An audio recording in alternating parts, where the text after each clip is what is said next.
Bismillahirrahmanirrahim. Assalamualaikum warahmatullahi wabarakatuh. Alhamdulillah. Wassalatu wassalamu ala Rasulullah.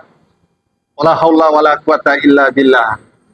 Alhamdulillah, pada malam hari ini kita kembali lagi menjumpai sahabat Mimbar Peradaban dalam sebuah tema Ramadan penuh dengan keberkahan. Baik, pada malam hari ini kita kedatangan seorang cendekiawan Muslim. Beliau sangat terkenal di Kota Pekanbaru, di Riau. Ya, beliau akan memberikan tausiah kepada kita tentang urgensi penerapan Al-Quran dan upaya menggapai malam Lailatul Qadar. Dengan harapan setelah kita mendapatkan tausiah dari beliau nantinya, kita mendapatkan ilmu yang sangat luar biasa. Mudah-mudahan ilmu ini bisa kita terapkan di hari-hari kita setiap waktu. Tidak berlama-lama lagi, kita langsung berikan waktu kepada beliau untuk berikan tausiah pada kita. Silakan, Fadol Ustaz. Beliau ya adalah Ustadz Kiai Sohandi Al-Bantani, cendekiawan Muslim Riau. Tafadhol Ustaz. Terima kasih. Assalamualaikum warahmatullahi wabarakatuh. Waalaikumsalam. Alhamdulillah rabbil alamin wa bihi nasta'inu ala umuri dunya waddin. Wassalatu wassalamu ala asyrafil mursalin sayyidina wa maulana Muhammadin wa ala alihi wa ashabihi ajma'in. Allahumma shalli ala sayyidina Muhammad wa ala ali sayyidina Muhammad. Allahumma rabbi shrah li sadri wa yassir li amri wahlul 'uqdatam min lisani yafqahu qawli. Hadirin sahabat Mimbar Peradaban yang dirahmati Allah Subhanahu wa taala. Bersyukur kita kepada Allah, alhamdulillah kita masih diberikan kesempatan bertemu dengan bulan yang mulia, bulan penuh berkah, bulan penuh ampunan, dan bulan di mana diturunkannya Al-Quran, yakni bulan Ramadan, di mana kaum muslimin dengan tunduk dan khusyuk melaksanakan, memenuhi perintah Allah Subhanahu wa taala. Orang-orang yang beriman terpanggil, bahkan mereka sudah mempersiapkan jauh-jauh hari bagaimana menyambut bulan Ramadan. Dan saat siaran ini adalah malam Ramadan yang sudah ke-25 ya. Artinya ini sudah jauh memasuki 10 malam terakhir bulan Ramadan, di mana kaum muslimin itu semakin terpacu untuk berlomba-lomba ya, menggapai malam yang lebih baik dari 1000 bulan. Jadi bulan Ramadan ini sejak awal itu kita sudah tunduk dan patuh kepada Allah Subhanahu wa taala, lalu kemudian sampai kepada penghujung juga Allah Subhanahu wa taala memberikan kesempatan yang lebih besar lagi, di mana amal yang kita lakukan jika kita memperolehnya, yaitu malam Lailatul Qadar, itu nilai amalnya lebih baik daripada 1000 bulan. Nah, makanya atas dasar pemikiran ini ya, atas dasar latar belakang seperti ini, seharusnya kaum muslimin menjelang berakhirnya Ramadan itu bukan justru tidak semangat. Bukan justru tidak semangat, harusnya lebih semangat lagi. Harus lebih semangat lagi, karena memang ending dari Ramadan itu sendiri, puasa Ramadan itu sendiri adalah membentuk manusia-manusia yang bertakwa kepada Allah Subhanahu wa taala. Nah, maka kalau startnya adalah awal puasa, finishnya adalah bagaimana menjadi manusia yang bertakwa, maka ini ibaratkan sebuah perjalanan. Di bulan Ramadan ini, manusia-manusia hamba Allah Subhanahu wa taala, sahabat peradaban sekalian, semakin mendekati finish, kita semakin bersemangat. Semakin bersemangat. Kalau tidak bersemangat, nah maka sampai disitulah kemampuan kita ya, mengisi kemampuan kita mengekspresikan ketaatan kita kepada Allah Subhanahu wa taala. Karena tidak bisa kita pungkiri ya, sebagian dari sahabat-sahabat semuanya ya, kaum muslimin itu kalau sudah di penghujung Ramadan itu kesibukannya lain lagi. Nah, ini harusnya kesibukannya tidak lari dari ekspektasi bagaimana tujuan Allah Subhanahu wa taala mensyariatkan puasa Ramadan. Ya. Di mana semakin di penghujung justru seharusnya kita semakin terbentuk ketakwaannya, semakin dekat kepada Allah Subhanahu wa taala, dan seterusnya. Jadi kalau saya ilustrasikan, diibaratkan kalau awal Ramadan itu diibaratkan lampu, ya, mulai awal Ramadan sampai di penghujung finish. Kalau diilustrasikan kepada lampu, mungkin di awal Ramadan itu merah, ya. Terus nanti 10 pertama, ya, sepertiga pertama bulan Ramadan itu mulai menguning, ya, sampai pertengahan menguning. Ya. Lalu kemudian sampai ke penghujung, ya, sampai ke penghujung itu hijau, mendekati penghujung hijau. Nah, lalu kemudian sampai betul-betul penghujung itu hijaunya hijau pekat. Jadi bukan sekedar hijau lagi. Artinya kalau ketakwaan itu diilustrasikan dengan warna tadi, ya mungkin lebih gampangnya warna lampu di lampu merah, ya. Jadi di penghujung itu harusnya ketakwaan kita itu semakin hijau pekat, ya. Barulah kemudian kita ini akan menjadi manusia-manusia yang kembali kepada fitrah. Nah, tapi kalau sudah di penghujung justru kesibukan kita lagi tidak fokus lagi kepada amalia Ramadan. Nah, maka ya yang tadinya hijau jangan-jangan kembali ke kuning lagi gitu. Ya. Hijau sudah mau terbentuk ketakwaan pada diri kita, malah kita mundur gitu. Karena fokus kita bukan lagi mengisi Ramadan dengan maksimal. Hadirin sahabat Mimbar Peradaban, di bulan Ramadan ini sudah qot'i, ya, sudah sepakat, ya, bahkan secara dalilnya sepakat bahwa bulan Ramadan adalah bulan diturunkannya Al-Quran. Dan diturunkannya Al-Quran itu Allah jelaskan di dalam surah yang khusus, yaitu surah Al-Qadar. Itulah kenapa kemudian kaum muslimin berlomba-lomba menggapai malam Lailatul Qadar yang secara jelas di dalam Al-Quran disebutkan bahwa malam Lailatul Qadar itu adalah malam di mana diturunkannya Al-Quran. Nah, sehingga kaum muslimin itu berlomba-lomba. Nah, tetapi kita ini perkara Lailatul Qadar, ini adalah perkara yang lain yang memang dalil-dalilnya jelas, keutamaan-keutamaannya jelas, ya. Dan inti dari Lailatul Qadar adalah diturunkannya Al-Quran. Nah, pertanyaan berikutnya adalah sekarang Allah Subhanahu wa taala menurunkan Al-Quran untuk basyariah, untuk manusia. Itu tujuannya untuk apa? Ya, diturunkannya Al-Quran. Ya, ini supaya kita mengambil hikmah bagi siapa saja kita yang konsisten mengisi bulan Ramadan, ya, istiqomah sampai di penghujung bulan Ramadan, sampai kemudian mencari malam Lailatul Qadar. Ya. Tujuan diturunkan Al-Quran itu apa?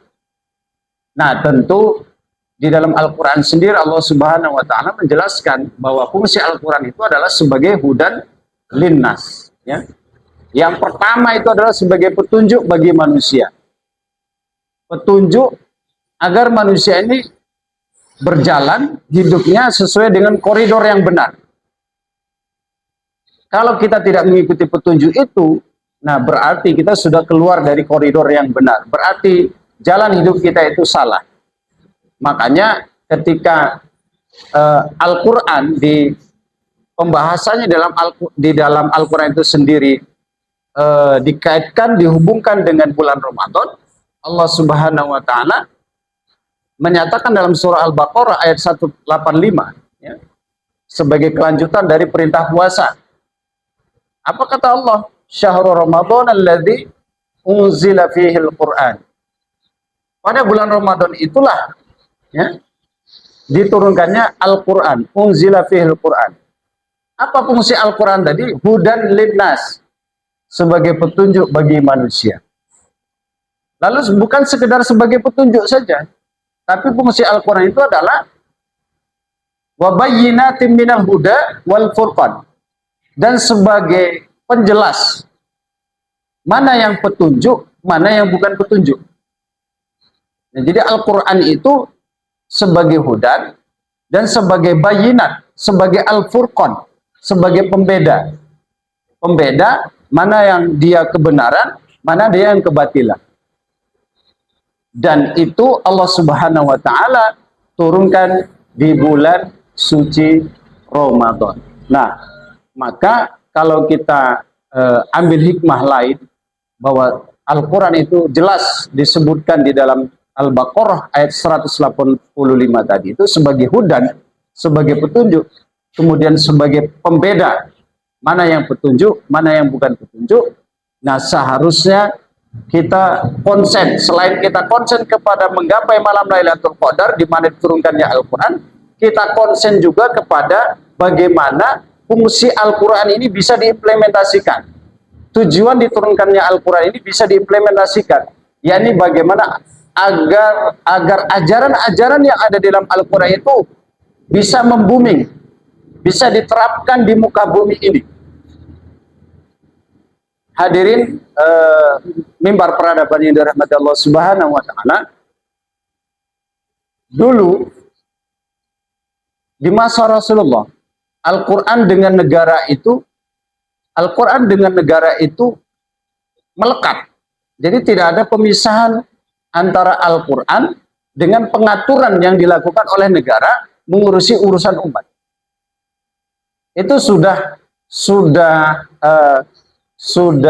jamak diketahui dan disepakati oleh para ulama, oleh para sejarawan, bahwa Rasulullah dulu ketika memimpin sebuah negara, dia mengemban Al-Quran. Setiap ayat Al-Quran yang turun, Rasulullah sampaikan kepada sahabat, lalu Rasulullah menerapkannya dan sahabat ikut menerapkannya. Setiap ada masalah yang dihadapi oleh Rasulullah dalam mengatur masyarakat, Rasulullah menunggu wahyu, menunggu turunnya ayat Al-Quran untuk menjawab persoalan mereka. Sehingga ketika turun ayat Al-Quran, menjawab persoalan yang dihadapi oleh Rasulullah sebagai kepala negara, langsung saja ya praktis Rasulullah menerapkan. Nah, inilah esensi dari Al-Quran yang tadi itu, bahwa dulu itu Al-Quran dengan kekuasaan tidak terpisah. Bahkan setelah Rasulullah, ya Khulafaur Rasyidin juga begitu, ya. Kewajiban zakat itu dikelola oleh negara, ya. Kewajiban haji juga diatur oleh negara. Jadi bukan diserahkan kepada individu. Urusan-urusan agama ini, urusan-urusan perintah dan larangan Allah dalam Al-Quran tidak diserahkan kepada individu sebagaimana yang terjadi hari ini. Dulu Al-Quran itu melekat dengan negara. Ya, negara itu ya bagian dari Al-Quran, Al-Quran itu ya bagian dari negara. Sehingga tidak ada satu persoalan pun yang diurus oleh negara itu lepas dari dalil-dalil dalam Al-Quran. Nah, inilah salah satu yang saya kira penting untuk kita bangun mindset kita tentang bulan Ramadan. Ya. Ramadan itu bulan kemuliaan, letak kemuliaannya itu bahwa di bulan Ramadan itulah diturunkan Al-Quran. Fungsi Al-Quran adalah untuk diterapkan. Dan Rasulullah SAW itu memberikan warning kepada kita dalam sebuah hadisnya. Kalau dulu di masa Rasul, di masa Khulafaur Rasyidin dan khalifah-khalifah setelahnya, Al-Quran dengan kekuasaan itu tidak terpisah. Nah, tapi kata Rasulullah, ala innal kitaba was sultan sayaftariqan. Ingatlah nanti bahwa Al-Quran dengan kekuasaan akan terpisah. Ini bentuk warning dari Rasulullah. Akan terpisah. Negara sudah tidak lagi pakai Al-Quran. Al-Quran sudah nggak cocok lagi dengan negara. Karena prinsip negara sudah beda dengan prinsip yang ada di dalam Al-Quran. Ya, prinsip-prinsip akidah, prinsip-prinsip keimanan dalam Al-Quran sudah tidak lagi dipegang oleh negara. Sehingga secara praktis penerapan-penerapan hukum yang lainnya negara tidak lagi mengambilnya, dan Al-Quran ya tidak cocok lagi. Karena memang inilah yang diingatkan oleh Rasulullah Sallallahu Alaihi Wasallam. Ala innal kitab was sultan sayaftariqan. Ya. Alkitab, Al-Quran dengan kekuasaan nanti akan berpisah. Tapi kata Rasulullah, faduru ma'al kitab. Perintah Rasulullah kepada kita, tetaplah senantiasa berprinsip dengan Al-Quran, dengan Alkitab. Artinya, kita berpegang kepada Alkitab. Kalau kekuasaan tadi sudah lari dari Alkitab, kita memilih Al-Quran. Nah, itu pesannya dalam hadis tadi. Ya. Kita wajib tetap berpegang kepada Al-Quran. Karena ini berarti sudah Al-Furqannya semakin jelas. Ya. Al-Furqannya semakin jelas. Ya, ketika negara sudah tidak pakai Al-Quran, ya berarti dia sudah berada pada posisi batil. Ya. Sementara Al-Quran itu benar selamanya. Ya. Ini Al-Quran ini kebenaran. Ketika negara dia sudah memisahkan diri dari kebenaran, nah maka Al-Furqan itu sudah jelas di sini. Maka sesuai perintah Rasulullah, kita harus tetap berpegang teguh kepada Al-Quran.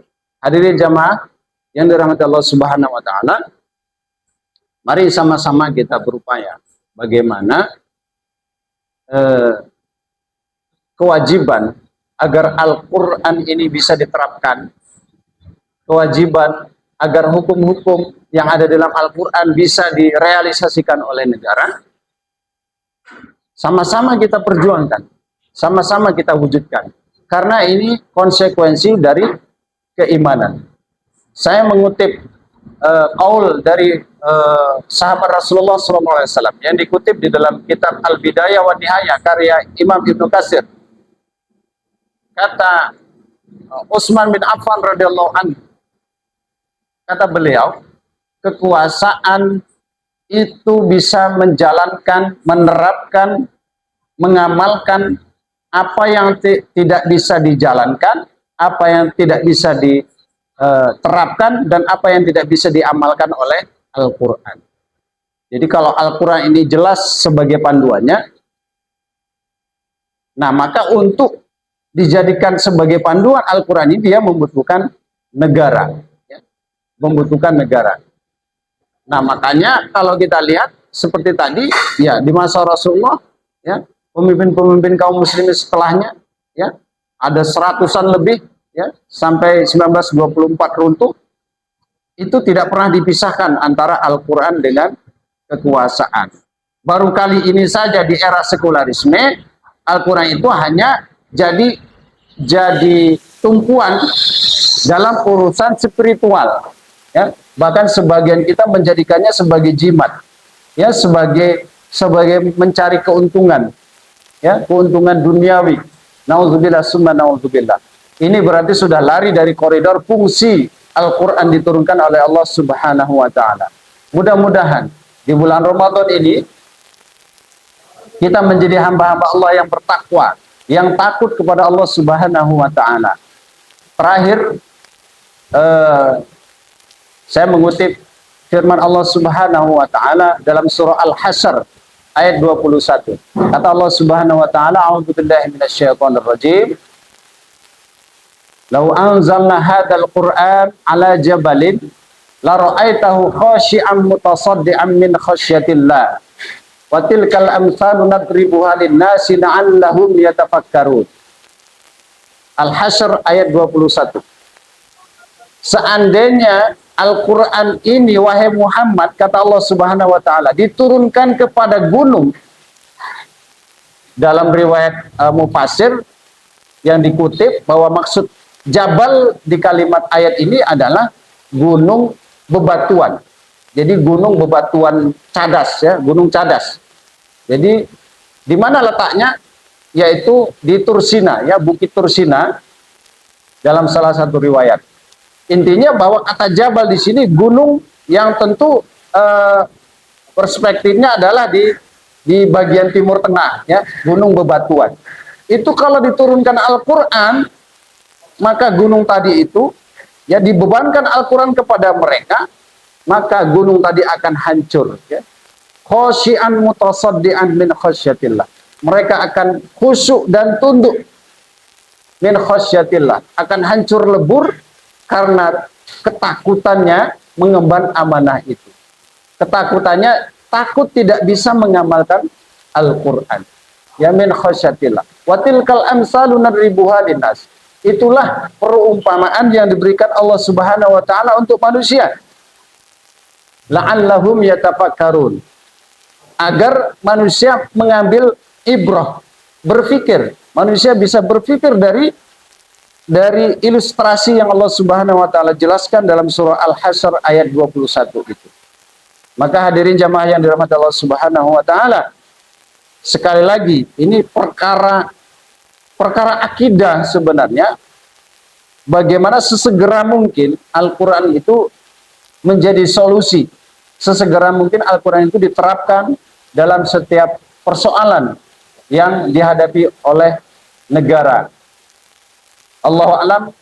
Billahi taufiq wal hidayah. Wassalamualaikum warahmatullahi wabarakatuh. Waalaikumsalam warahmatullahi wabarakatuh. Terima kasih Ustaz telah memberikan tausiah kepada kami, para sahabat Mimbar Peradaban. Mudah-mudahan tausiah yang Ustaz berikan menjadikan sebuah ibrah, menjadikan